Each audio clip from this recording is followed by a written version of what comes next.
नरम गरम ऋषिकेश मुखर्जी यांचं दिग्दर्शन असलेला आणि त्यांच्याच विनोदी शैलीमध्ये भरलेला 1981 28 फेब्रुवारी रोजी रिलीज झालेला हा विनोदी चित्रपट. गोलमालच्या यशानंतर अमल पालेकर आणि उत्पल दत्त यांच्या अभिनयाची छान अशी जुगलबंदी पुन्हा एकदा रसिकांना या चित्रपटामध्ये बघायला मिळाली. जवळजवळ तीच गोलमालची टीम होती. R.D. बर्मन यांचंच संगीत होतं आणि उत्पल दत्त यांना यातल्या भूमिकेसाठी त्या वर्षीचा अभिनयाचा फिल्मफेअर पुरस्कारही मिळाला. यामध्ये शत्रुघ्न सिन्हा यांची सुद्धा एक छान अशी भूमिका होती. विशेष म्हणजे गोलमालमधलीच पात्रांची नावं यातल्याही पात्रांना होती.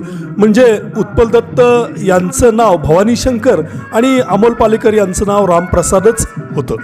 गोलमालप्रमाणेच या चित्रपटालाही नरम नरम रातों में गरम गरम चांद पर असं एक छान असं शीर्षक गीतही होतं.